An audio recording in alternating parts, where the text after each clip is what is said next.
Hello students, आज हम करने वाले हैं एनटीएससी के प्रीवियस ईयर्स के क्वेश्चंस जो आपको बहुत हेल्पफुल होते हैं when you deal with NTSC.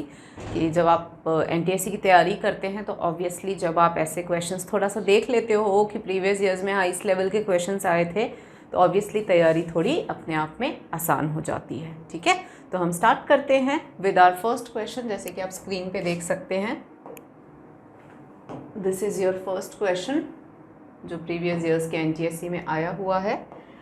It says the use of disposable cups is more beneficial over disposable plastic paper. Disposable paper cups is more beneficial over disposable plastic cups because. अब paper cups और plastic cups में paper cups better हैं, क्यों? ठीक है, तो पहला कह रहा है इट इज़ चीपर। चीपर जैसा तो देखो ये इतना कन्विंसिंग आंसर नहीं है। It is easily available, no, दोनों ही ईजिली अवेलेबल है। It can be reused,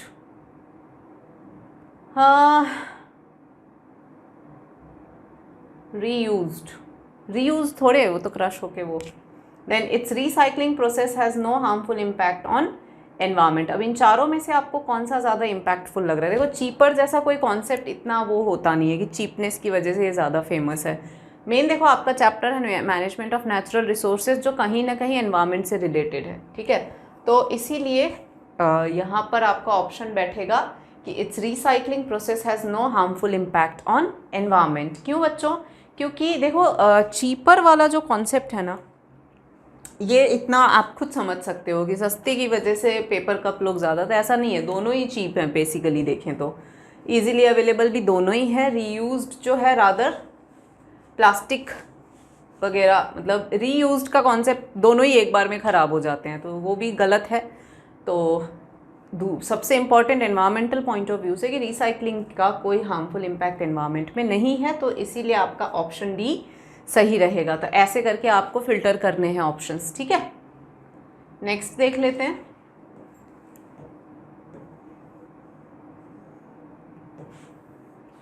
depletion of ozone layer is mainly due to. अब ये तो आसान है बच्चों, डिप्लीशन ऑफ ओजोन लेयर जो है इज मेनली पूछा है। ठीक है, तो मेनली जो है वो कार्बन मोनोऑक्साइड तो है नहीं, ये पोल्यूशन है। मीथेन भी मेनली वाले में आता ही नहीं है। मेन इज CFCs, क्लोरोफ्लोरोकार्बन्स, जो रेफ्रिजरेटर्स में आते हैं। नाइट्रोजन जानते ही हो आप, ये तो एटमॉस्फेयर में वैसे ही 78% प्रेजेंट होता है ना।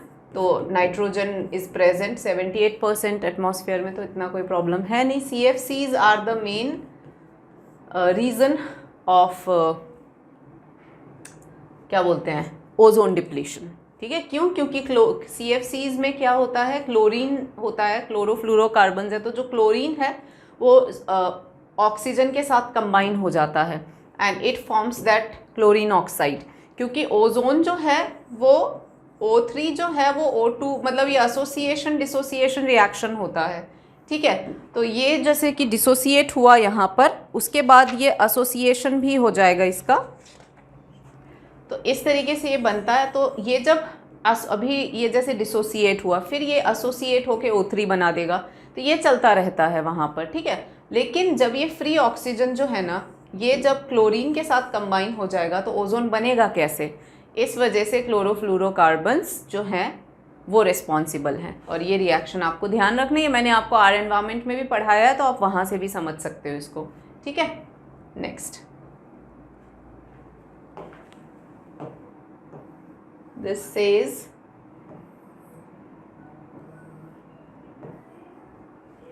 which one of the following is a renewable resource? देखो कोल एक फॉसिल फ्यूल है ना, फॉसिल फ्यूल रेन्यूएबल हो नहीं सकता, यानी कि this one is a non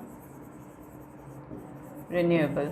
oils तो सिंपल ऑयल है, पेट्रोल भी फॉसिल फ्यूल है,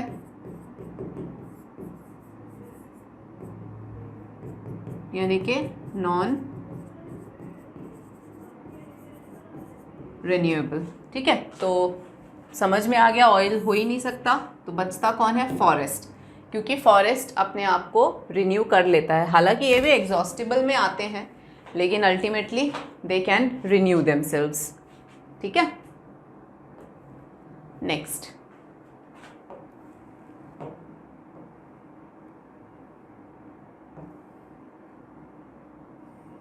this says according to origin identify the secondary air pollutant. ठीक है, तो सेकेंडरी एयर पोल्यूटेंट क्या होता है? सेकेंडरी एयर पोल्यूटेंट इज, देखो SO3 वगैरह ये सब उससे निकलते हैं। सल्फर डाइऑक्साइड वगैरह जो होते हैं they are the ones which pollute the air. देखो ये तो डायरेक्ट है, रेडियो एक्टिव कंपाउंड ये सब डायरेक्टली उसमें आते हैं। Secondary air pollutant is SO3। ठीक है, ये समहाउ घूम घाम के, प्राइमरी इज लाइक वो डायरेक्टली इन्वॉल्व है एंड सेकेंडरी जो थोड़ा यूं करके घूम घाम के, तो they are secondary air pollutant जो SO3 है। ठीक है, नाउ दिस सेज, पीछे आप समझ में आ गया ना, ये वाला आपको क्लियर है ना? ध्यान रखना ये सब डायरेक्टली, मतलब प्राइमरी इज समथिंग जो डायरेक्टली एटमॉस्फेयर में एटमॉस्फेयर को पोल्यूट करते हैं और सेकेंडरी प्राइमरी के ही कॉम्बिनेशन से बनता है। ये है मेन डिफरेंस। ठीक है, तो since it is formed by combination of primary, जैसे SO2 प्राइमरी है सल्फर डाइऑक्साइड, लेकिन उन्हीं में एक और ऑक्सीजन और घूम घाम के, तो मैंने कहा ना थोड़ा सा घूम घाम के फिर एयर को पोल्यूट करते हैं, तो दैट इज़ SO3। ठीक है, तो ध्यान रखना है। नेक्स्ट ये है which of the following gases mainly increase global warming.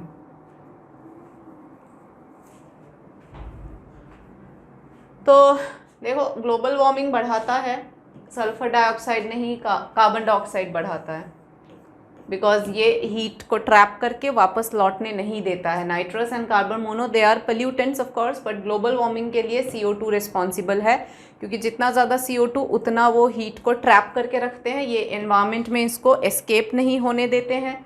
Since they are not allowed to escape back the heat, okay, जो सनरेज आते हैं उनको क्या करते हैं बच्चों, ग्लोबल वार्मिंग कैसे बढ़ती है, सनरेज आते हैं उनको ये गैसेस क्या कर लेते हैं, ट्रैप कर लेते हैं, और वो हीट को वापस लौट जाना होता है, वो लौटने नहीं देते हैं, इसीलिए टेम्परेचर बढ़ता है, that is global warming.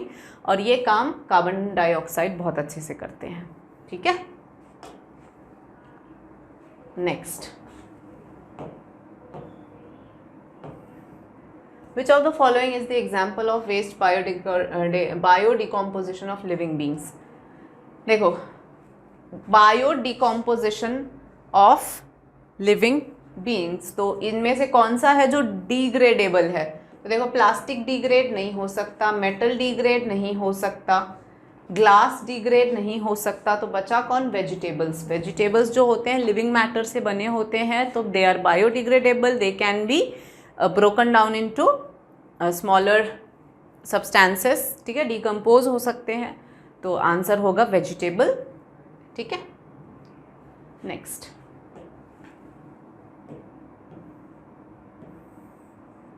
so the 3 R's which can help us to conserve natural resources for future generation: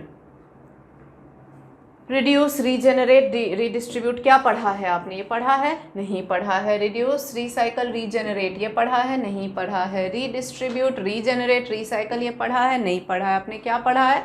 reduce, recycle and reuse. तो ये तो आपको ये 3 R's तो बहुत अच्छे से आई थिंक आता होगा, so you can keep the option C, reduce, recycle and reuse. ठीक है,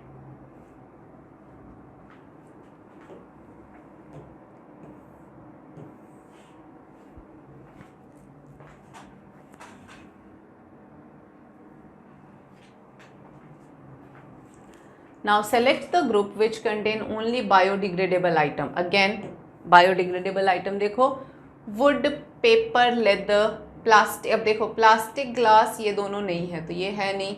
पॉलीथीन, ग्लास, PVC ये सब प्लास्टिक है, होगा नहीं। प्लास्टिक, नाइलॉन, कार्डबोर्ड ये भी नहीं है, क्योंकि प्लास्टिक आ गया। तो जहाँ भी प्लास्टिक मटेरियल या ग्लास है या मेटल है, दे आर नॉन बायोडिग्रेडेबल।